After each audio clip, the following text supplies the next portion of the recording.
let me introduce our poet for the evening.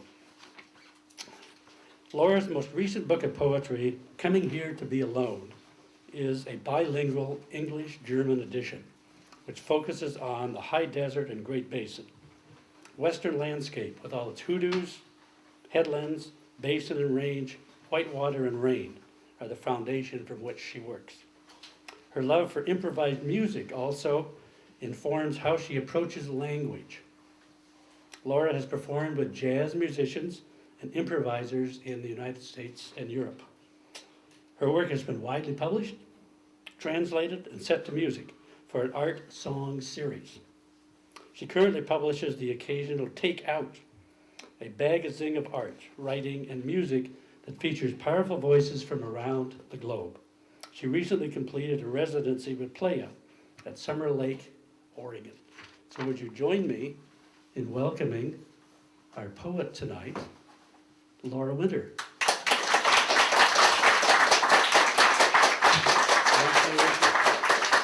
We're delighted to have you. And I need to move this, don't I? Yeah. Okay. Well, I'm really delighted to be here tonight too, and thank you all for coming out for this reading.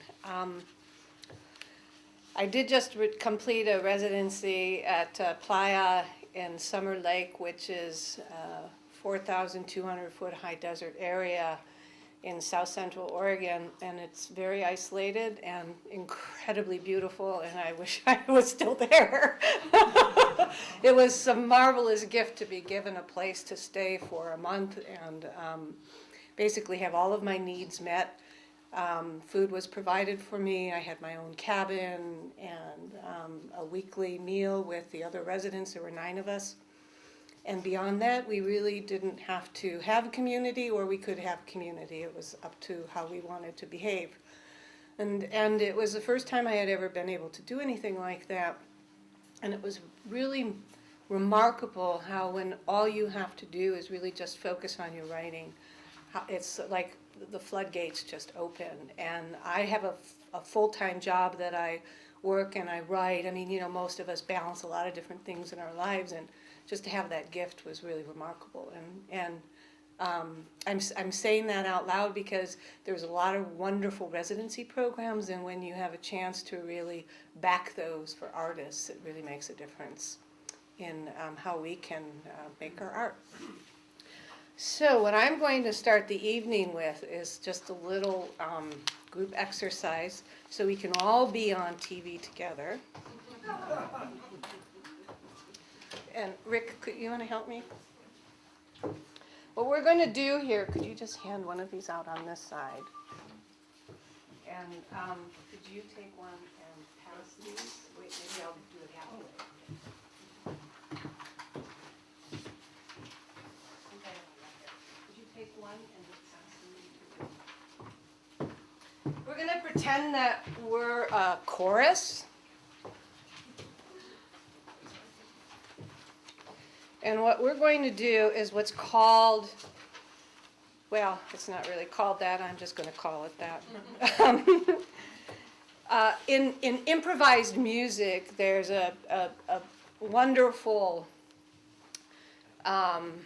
exercise, I guess, but also a way of composing where a musician, a composer will set down a particular pattern or a rule or an outline and deliver that to a large orchestra or a small group of musicians. And the idea is that they take that format and then create something new from that. And so I've been doing conductions with poetry, with circular poetry, for quite a number of years. And this particular poem that I wrote is a poem that is a circular poem, and it can be read backwards and forwards. And in the middle, where you see the very rhythmic long line round and round and round the barn, that's where we all meet. But don't worry if we don't. And the beauty of this is that I get to hear your lovely voices. how you make my poem something different. And I'm hoping that maybe with one of your ears, you can hear how the rest of the room sounds. So on the count of 3, we're going to go and we're going to read, okay? 1, 2, 3.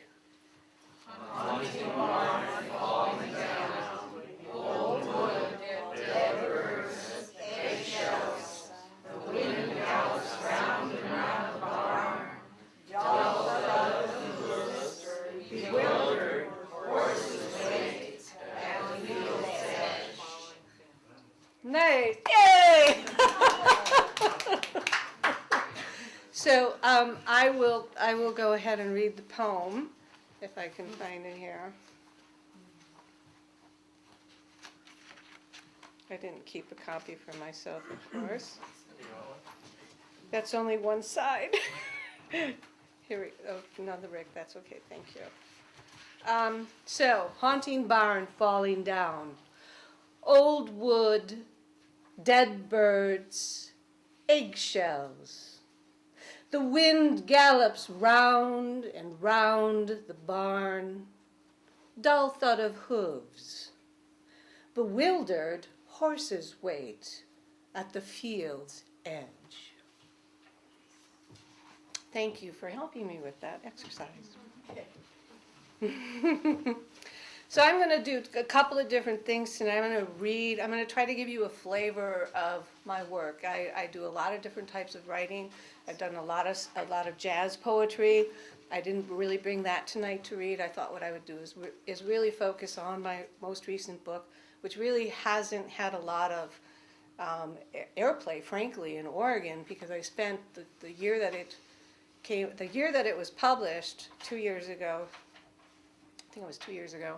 I spent a month traveling around the United States with a German actress, and she and I developed a performance in German and English, and we read from the book together. Then the following year, I spent a month in Germany doing the same kind of a project. And then last year, I spent a month in the desert. So I really haven't been out very much with this book in Oregon. So I'm going to read from this. Most of the poems in here do come from the Oregon High Desert, the Great Basin area. And then what I thought I would do is perhaps read, if we have time, a slightly different approach to my poetry, poems from Japan, and very imagist type of poetry. So I'm going to start with this.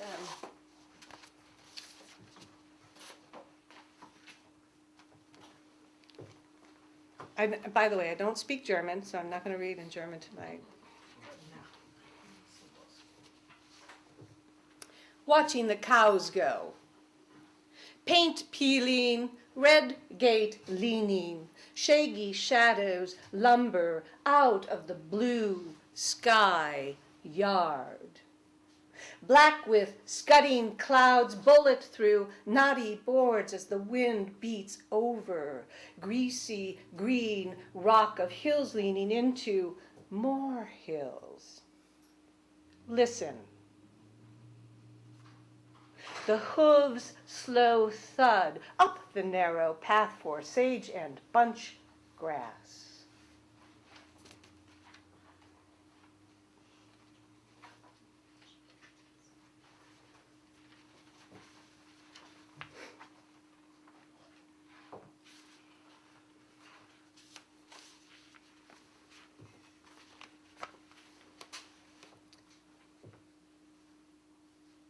Fixing the fence. Barbed wire rolls out across the plain, rolling against blue sky, scores the clouds. Beneath it lies the creases of rising sun. Heavy puffs of snorted breath and chafed hands are cracked, dry skin thrust from pockets over and over into snapping wind, this cold, whining ting of the shovel breaking frozen ground, then driving in a post.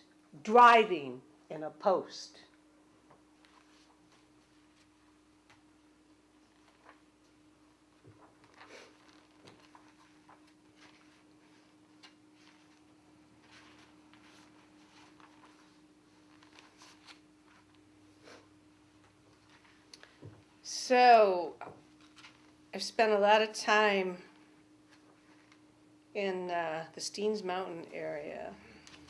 One of my very spirit place for me. And the very first time that I was there with my husband, we were kind of neophytes in terms of what to expect, and we decided in the middle of let's see, it was a late snow year, so the snow gate was down to, I think it was Jackson, what is it, Jackson Park, I think, or Jackson Spot, I can't remember what it was called. So we decided we were going to spend the night up on the mountaintop, and all we had was a little pup tent and of course no mats to sleep on, just Oh, no. yeah. We didn't know what to expect. So we get up there, and you know, it's the end of June, and there's lots of snow, and we get up to the top, and it's this amazingly beautiful blue sky, and we're standing up there, we're setting up our tent, and all of a sudden it started to snow, and then it started to hail, and then it started to blow, and then it started to rain, and then it started to hail, and then it started to snow. And we sat, we couldn't keep our tent up all night. We had rocks on the edge, and we sat in our tent all night long, awake like this, because the ground was too rocky, and it was too wet. Anyway, hypothermia. Hypothermia. I build a bed on stones of the scarp, teeth chattering for want of a single word. No one's here to hear. Then adjust my spine on the unknown alphabet, hoping the morning to say.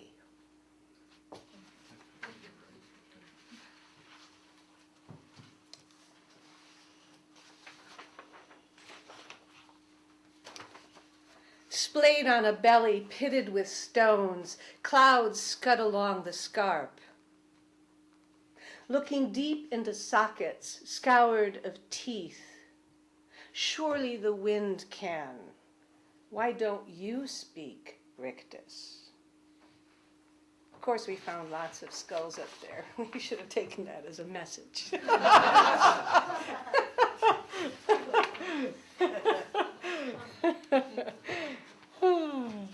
Yeah, that's what you're young for, though.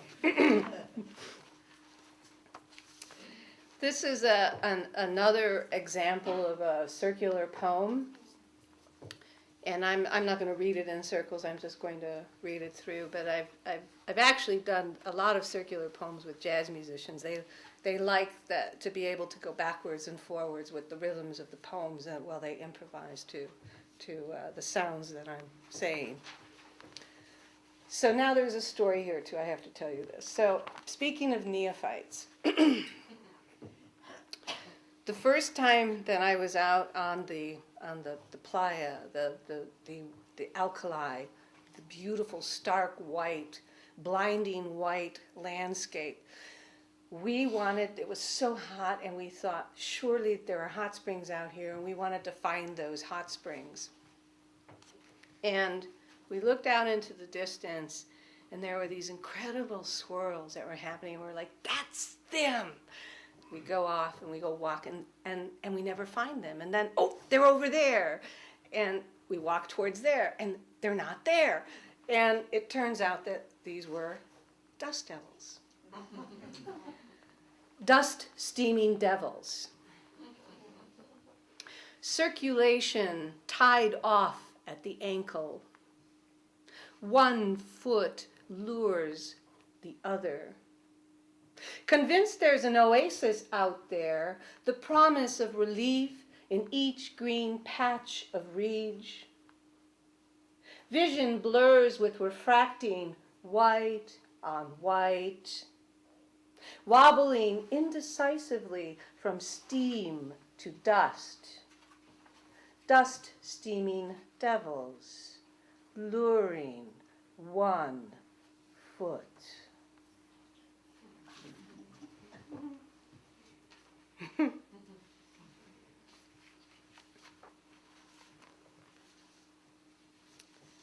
And this is what happens if you chase dust devils too long.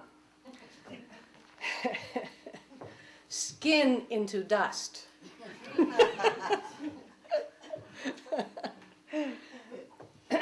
skin into dust. Sleeves rolled to the elbow, pant legs above the knee, straw hat strains a face oddly as sun seeps through weave, carving character from mouth and eyes, lines of demarcation, strata of squinting skin. The body reeks of salts leached to the surface, besieging hairline and mouth, itching with white crust and crystal flaking. Swollen tongue, thick tongue, stuck to the roof, whistling and sucking with speech. A buzzing hums above sun-ignited bushes, carried by heat waves hell-bent on evaporating before the sun sinks to canyons. Insects swarm into curling heat waves. Specks of winged thirst rising to search a suspected secretion. A palmful of these natty robes smeared against a sun-scalloped chin, slough off, salty, too dry to stick. Is anybody thirsty now? All that. I am. It's a lot to say.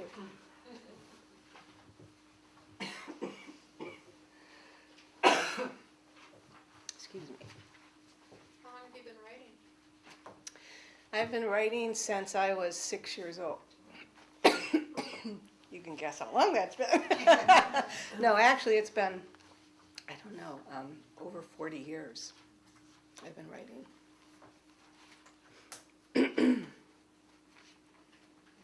Very purposefully.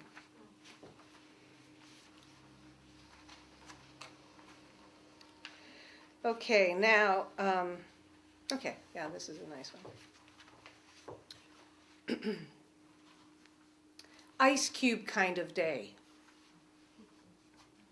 Lawn chair propped up against the side of the Chevy, white as clouds, creaky as the cubes in my cup. Cold blue sky, clouds, ice cubes rattling in the bottom of my glass. Glassy day, river willows sway, sago lilies stalk up from coarse oatmeal-y dirt. I can't hear a thing, but can hear it all. What a big, quiet noise.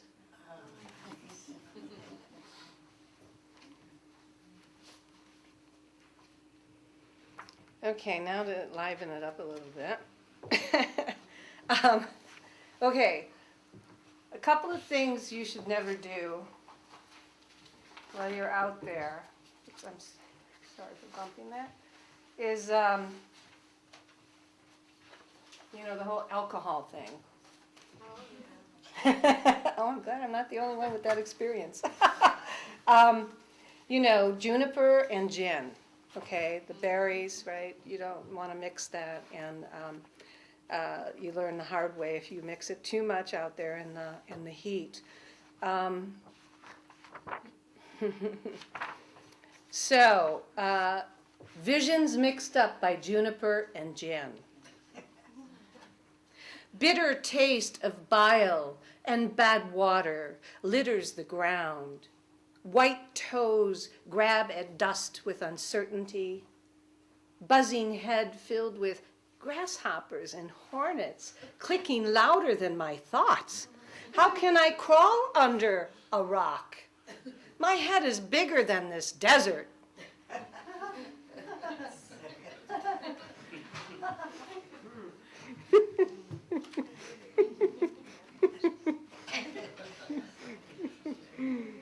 Yeah, the next day was really hard. My husband tells the story of driving off from the hot spring after me kind of like being all sick from gin and everything. My head was banging against. I never felt a thing.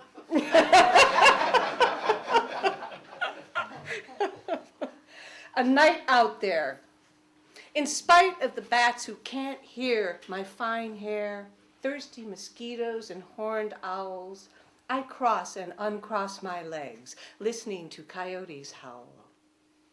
The muddied mind wanders, naked through a field of prickly pear, mounting strangers in thorn and bloom. Is it you I want, or a mirage?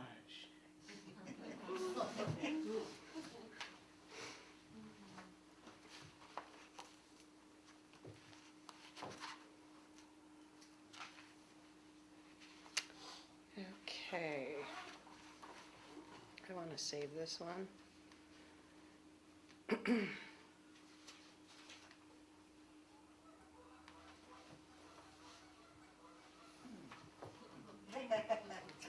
Nice. That's really nice. I'm going to read a short little series here that are from ruins that I've found out there, Native American ruins. And it's very interesting to be out there and really, if you really feel a sense of presence and spirit and voice from the people who had been there before us, whoever they were, just their presence is there in the wind and you can feel it and hear it. This is called Burial Site. Lost in the withering green, against the cracked and leaning stones, one-eyed, yarn-haired doll with gingham apron, molding, faded pink, ruffles. Dreaming this morning, mist drips from the weathering stones.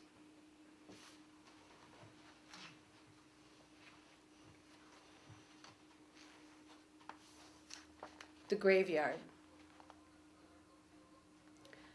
Better decorated than the houses they lived in. Gay field of marble, all the plastic glowing.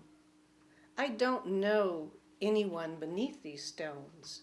All mine have blown away. Sprays of baby's breath and mums, perpetually blooming, fading, replaced.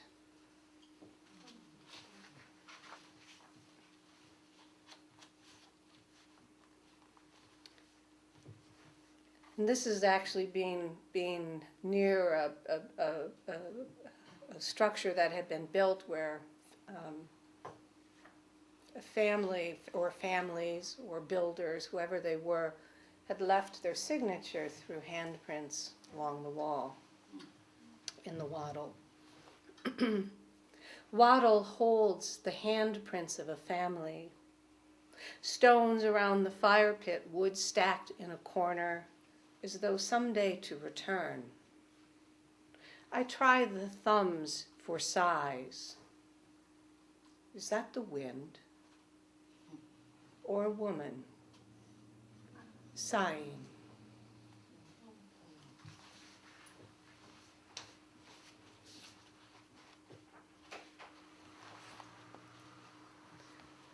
The rock tells a story of the hunt and harvest, where antelope wandered, when to plant, of people come and gone, the lone figure offering, as though I could take her basket of corn.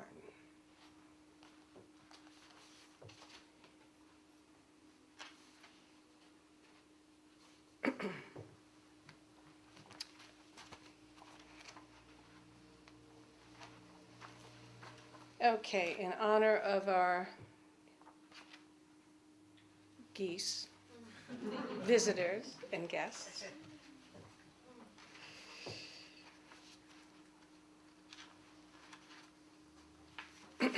these aren't about geese, but in honor of the birds. Gold fuzzy sky, blink of the eye, finches burst from the field, thistle seeds all aflutter, Gold fuzzy sky, blink of the eye, flinches, burst.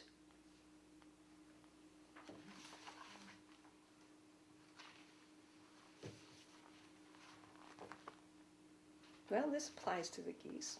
We could make pretend that it's anything. Listening to birds on wing, sunning. How absurd to be singing opera here.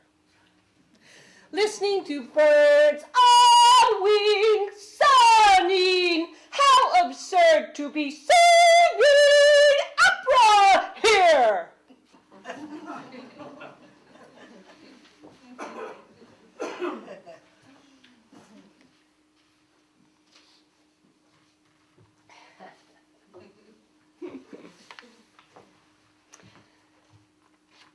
I'm going to read a couple that are not in this book, but are actually poems that I finished while I was in residency.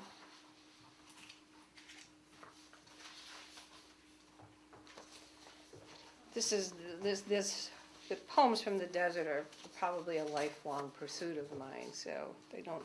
This is the second book that I've had of kind of desert poems. Try not to move this paper too much. So, back to the Steens Mountains. You know, there's a place up there on the Steens Mountains called Whorehouse Meadow. There's a really nice piece of history about that in one of the Oregon history books about the French Glen area. You can imagine.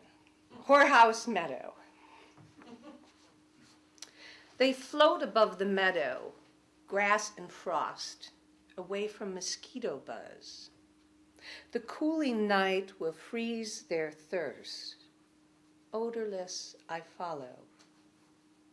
Suddenly silent crickets, a cracked twig, turn an ear to corn lilies. Quick, whose lips? Ah, breathe.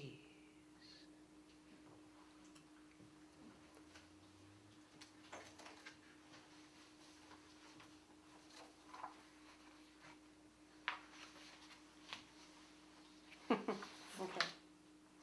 More on martinis or gin. Martini tangled. The red suit and pimento float off. Well stirred, even bruised, I try to climb the bank. Hornets also miss their holes and drop grasshoppers all around me. There's no map for precision or grace, and the flailing mallow uprooted, mooning my way to land.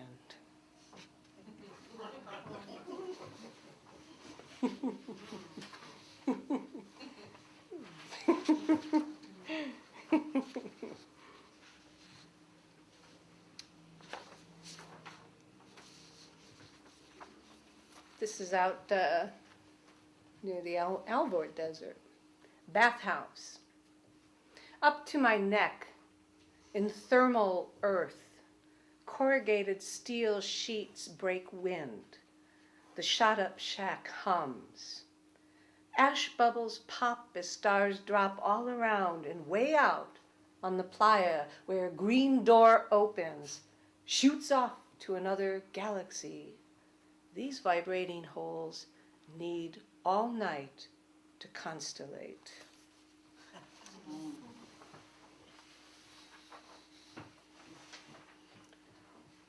Okay, and I really have to share this story here too. I usually am not so talkative between my poems, but there's some really good stories here. Thanks. Okay, I was sitting out on Man Lake beneath the Steens Mountains, and I had just opened up the back of my pickup truck, and I was making morning coffee and frying a couple eggs, believe it or not. And in the distance, I see this big truck coming towards us. I mean, not a really big truck, but a utility truck from like a government agency. Coming down, raising dust, and he pulls in, and now there's like enough place in the parking lot that we don't have to be side by side, right? And I'm taken my breakfast. Okay, should I offer him a cup of coffee? But anyhow, he comes and he parks alongside and he gets out, and it is a gentleman from the U.S., I think it was agriculture, something, I can't remember, it was agriculture, I think. And he came up to me and very seriously said to me, "Have you seen any grasshoppers?" And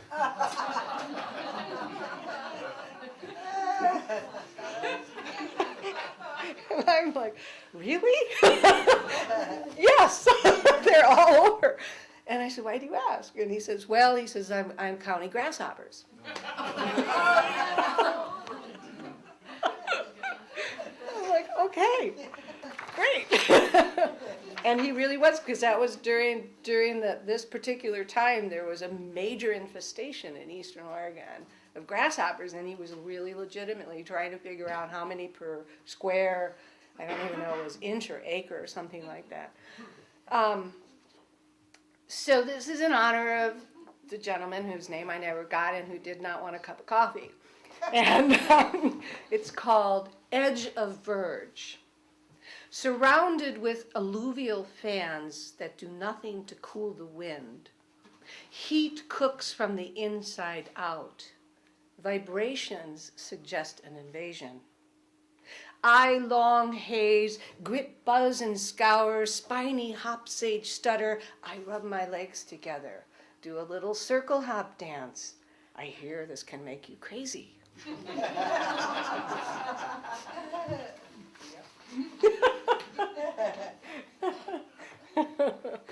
Yeah, I have a couple more in here that I'd like to read, and then I'll switch here. Okay, I'm going to read two more poems from here. I'm going to read the poem that the title is from, Coming Here to Be Alone. Sorry, I can't remember the page number.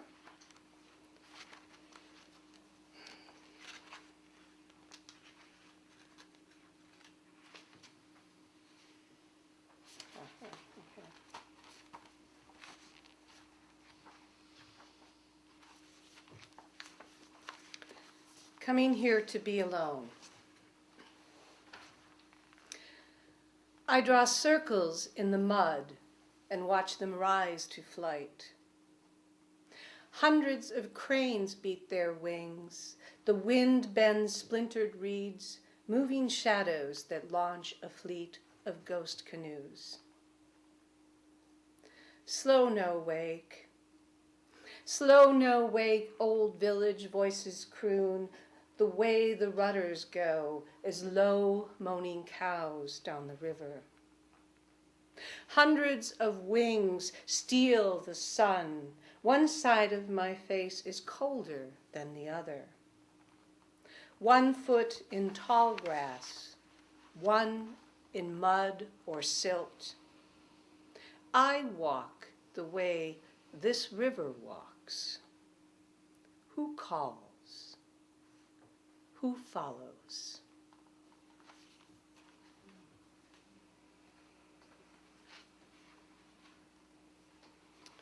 And then one of my favorite ones, just because it's so much fun. Hello, moon! Saki me by the 1 square tree in the valley of vents and steaming pools. Saki eye sees clean between the night and no light lit by ample half of moon that might have a nose or a bump on it. Then, rising, 1 o'clock over granite peaks of snow and no more hakutsuru, I throw back my head and howl. Sakiae!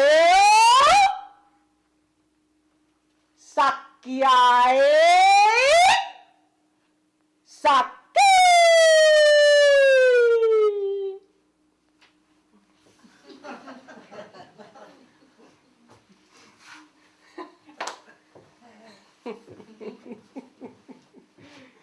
Some of this was really hard to translate into German. Gotta tell you. Took a lot of explaining. There's just no German word for sake.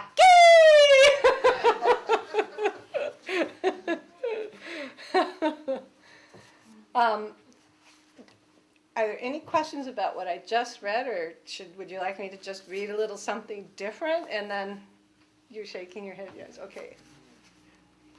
Just read some more. Okay. Okay. So this is very different. Both of these books are from the same publisher, Mountains and Rivers Press out of Eugene, Oregon. And with this particular book, what she wanted to do was to have it read almost like a travel log. So in the book, she included excerpts from my journal during my travels in Japan that kind of actually sets up sections or poems in the book. I'm not going to read the little journal entries, but it was very interesting to put myself in a place where I didn't know any of the language. And I do use some Japanese words in here, and I actually don't translate them in here, but to really experience what it's like to be in a place where you just don't know. You don't know any of the codes, any of the ways. You don't know any of the language, and a lot of people don't know your language. And just to navigate that is very humbling, very educating. And I had a lot of incredible experiences when I was there, from someone who was still very angry about World War II, who spit on my feet, from children who had never seen a white, blonde-haired woman before, as tall as me, who just started to scream when they saw me, calling me Oni Baba, which is witch old woman. So all of that appears in these poems. I mean, it was very, very, very, I wouldn't have changed a moment. Very, very, very interesting. Outside person.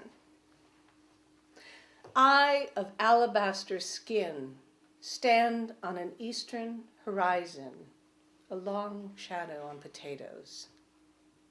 The handkerchief farmers stop hoeing and shield their eyes. Housewives stop hanging laundry and wrap their faces in sheets. Nothing rustles in this dimension. Invisible, I float over fields. Only the children recognize me. Gaijin-san, konnichiwa.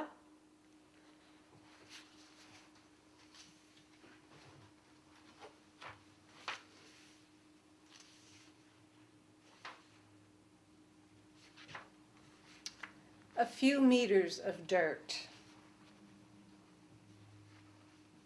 These are little farms that are set between housing projects or houses, actually, and they're farmed by family farmers. A few meters of dirt. Surrounded by the homes of dentists and doctors. Gardens of sculptured trees heavy with tangerines. The cabbage plot sours their shadows. The handkerchief farmer stoops row to row, pinching off invaders, who at any moment would take over.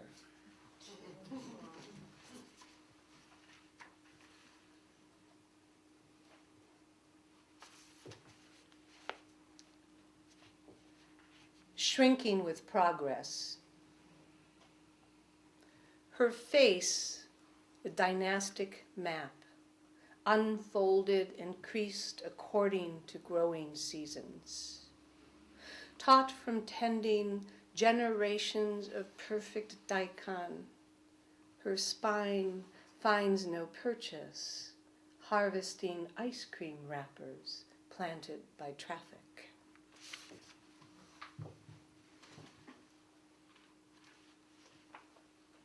She was a beautiful old woman who was trying to clean up the sidewalk. Beautiful face.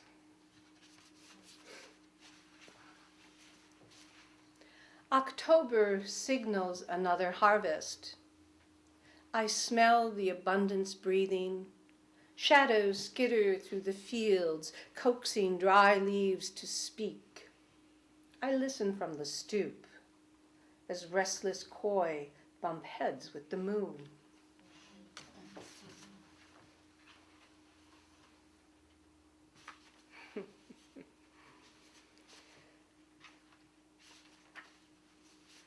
There were a number of these that was mentioned in the introduction. Tom mentioned that some of my poems had been put into an art song series, and there's a lot of short, very imagistic poems in here that were set to music for a trio, a soprano, a mezzo-soprano, and a cello, and by a Swedish composer, and very, very beautiful, very, very beautifully done, and unfortunately not recorded, but I've actually had the opportunity to hear it.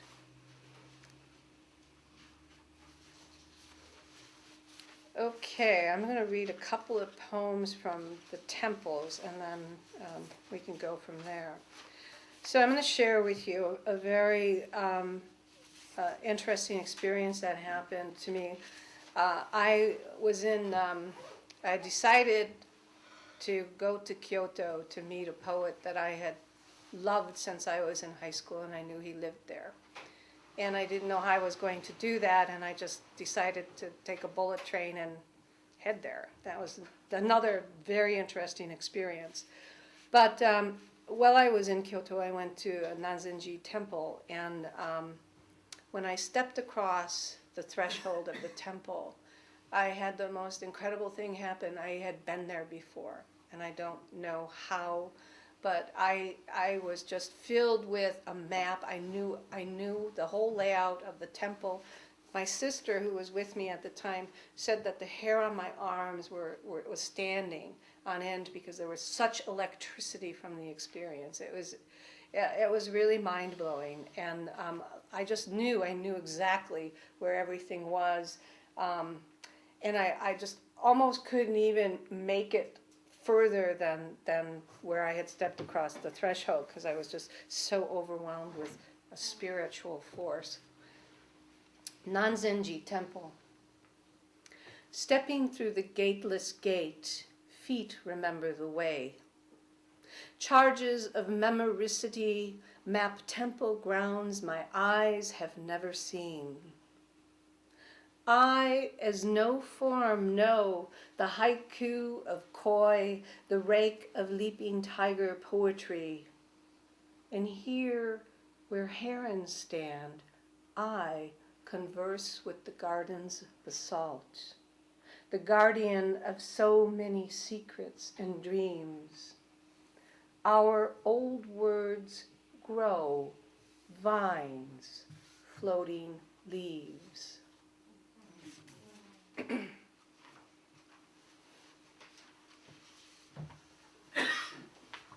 And I'm going to read one more, I think.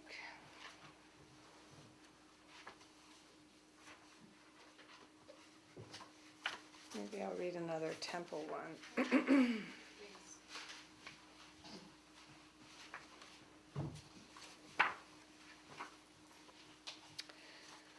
This is a very, this too was very, very emotional. The sea-facing temple. There's a place called Hasadera, which is a temple for women, and where they basically, what's it called? The Jizu are little statues, and this is where women bury stillborn, miscarried, or aborted children, and then they come back and they pray for their souls, and they decorate these little Jizu with baby clothes and offerings. And so you walk into this temple and it's just these little figures all over, and they're all decorated, and you just are like, oh my gosh, and there's women everywhere who are lighting incense and praying, and oof. The sea-facing temple. Here, amid the endless rows of weathered stones, mossy or sun-baked, gravel gardens raked free of the wind's debris, women come, bearing offerings of toys and candies to appease the saviors of children and adorn the Jisoo. With the bright bibs of their unborn, some burn incense, plant pinwheels. Some toss yen into ponds of koi, gulping at what's been brought down in vain. All women name their children. Hasadera Kamakura cradles them. As generation after generation comes in penitence and prayer, waiting for the souls of their miscarried, stillborn, or aborted.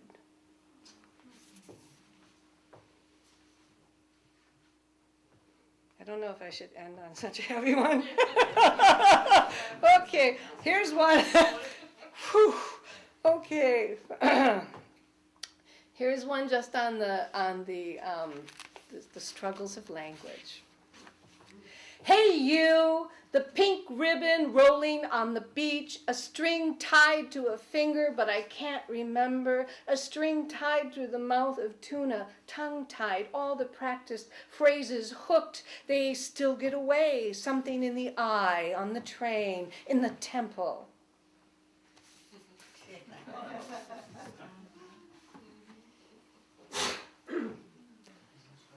Done.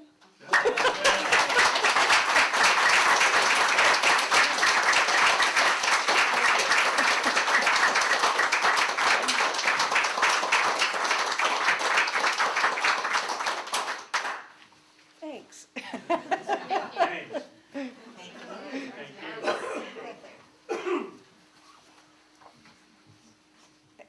Yeah. Well, one thing we ask is, what's your writing practice? When do you write? Well, I try to discipline myself so that I'm writing something every day, if it's in my journal, or if I'm working in the evening when I come home from my job or on my lunch hour. What I do is I will actually put on the calendar, this is my writing night, this is my writing night, this is my writing night, and then I do that. And then it's, I don't answer the phone, the door is closed, and please don't bother me. Any set time? Not really. Typically, it's when I get home from work, it's maybe 6 o'clock, and so I try to have an hour to unwind, and then I'll spend from 7 until 11 working. Sometimes Saturday mornings I get up and I work until midday. Sometimes in the morning before I go to work, I get up at 5:30 and work until 6:30, maybe 7 o'clock. It depends. Sometimes, if I have a deadline and they're usually self-imposed, then I will, I'm more frantic in how often I work. So if I'm working on like takeout, which I am right now, I have another issue that I'm working on. I set deadlines for myself. It's an occasional publication. I can do whatever I want with it, but if I don't discipline myself, it'll kind of drift and drift and drift. And so I say, okay, by this day I'm going to have the layout done for the visual art, and this day. So that compels me to then, at 5:30 in the morning, maybe we'll do some layout. Yeah. Yes? Have you ever had any other books published? Yes. That I've had 5 books published. I have these 2, and then a couple of chapbooks that have been published. And I've had a broadside done by a company, or a printer, a letterpress printer, beautiful, from Vermont. Yeah. I'm sorry. Chapbook is typically it's a small book of 26 pages or less. It varies, I guess. Some people think a chapbook is 30 pages or less, or 15 pages or less. But From my experience, it's usually about 25 pages or less, 26 pages less. Yeah. Maybe not perfect bound. I don't know. I've seen chapbooks perfect bound too. It's blurry, I think. How do you feel about the difference between self-publishing and publishing companies? Well, I've never worked with a publishing company. I choose to really work with small independent presses.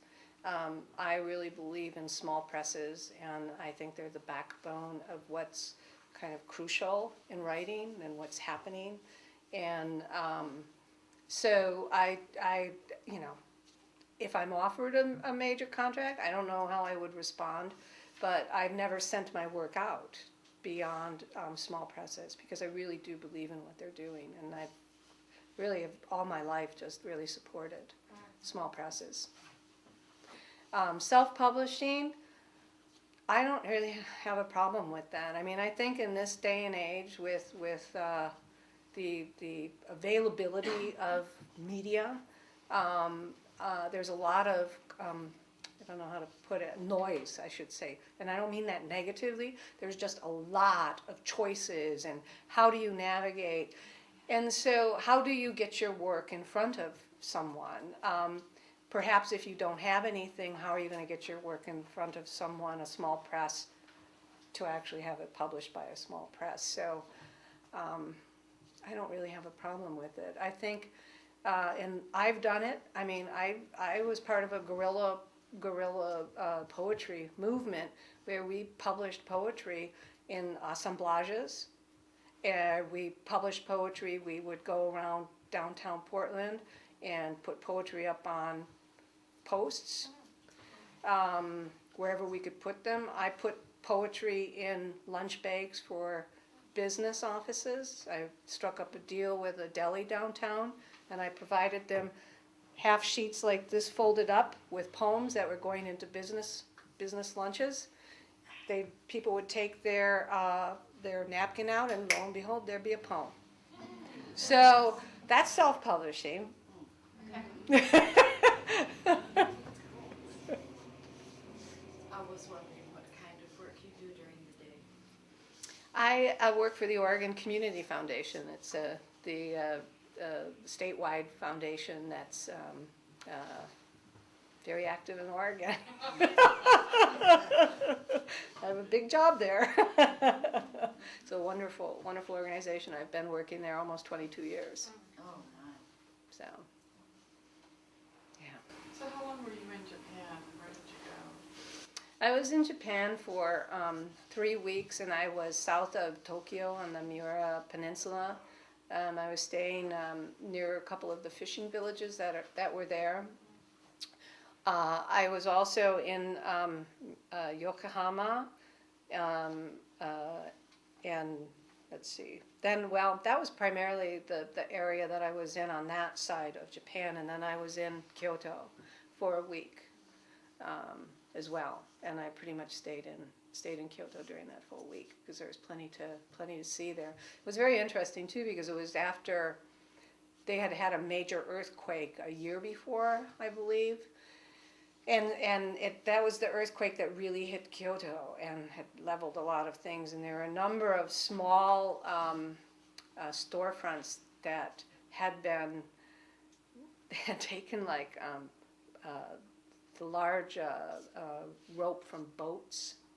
You know, we're talking like rope that thick, and they had like wound this rope around these buildings to keep the buildings together. And I thought, wow, never in America. That stuff was still in there too. It's just these ropes were keeping the building together. So. You read a poem about that? No, not that. Not yet. You know, I have lots of material still that I can glean from. So. What made you go there instead of another Asian country? Well, that's a good question because I had not thought about it, and at the time, my sister, I have a brother who was stationed there. My youngest sister really wanted to go, and she said, "If I pay your way, would you go with me? And I'm like, well, I'd be, and I said, well, if I go with you, would you then travel across the country with me to Kyoto? Because then I want to visit this poet that I had had a correspondence with for years and years and years, and I had actually published one of his books, and she said, sure. Little did she know that my end of the bargain was easier than her end of the bargain. We had a good time, though. So a lot of your work is short, you know, Yeah. 30 or 40 words. Yeah. So could you talk a little bit about how long it takes you to write such a compact verse? That's a really good question, a really long time, because a lot of my work starts out many pages long. I just write, and I just write and write and write, and then I begin the winnowing of unnecessary words to crystallize and condense to the very image that I am trying to pull out. And then, as you probably could tell by the way I read and emphasized words, I'm very interested in the music of words, the sounds of words. And so it's a process of really finding that perfect sound that's perfect with the image, because I'm also trying to, as I'm finding the perfect sound with the perfect words, I'm trying to help you, that music that you're hearing, actually create an image in your own head. So it takes a while. That Martini Tangled poem that I read about the pimento and the suit floating on, that took 10 years. Wow. That's the longest. That's the longest because sometimes, I don't really ever give up, but oftentimes I never go back. And I really like this poem, but I couldn't find the right 2 lines, the sound of the last 2 lines to end the poem. And it had been ended many different ways, and I was never happy with it. And I kept coming back to it and coming back to it. And finally, one day, it was just like that, and I was happy. But it went through many, many, many, many, many, many pages of rewrites. I would encourage all of you, when you read poetry, don't do it silently. Do it silently to yourself, yes. But it's an oral tradition, and I always read poetry out loud to myself, including my own work. As I'm working out loud. And your brain hears things differently when you're speaking them out loud than when you're reading them silently. And I think you might actually find that you hear a cadence differently when you read them out loud. Even if you read it monotone, you can't help, the way the English language is structured, you can't help but to have a rhythm happening. So, That's the beauty of it. yes. Thank you all very much.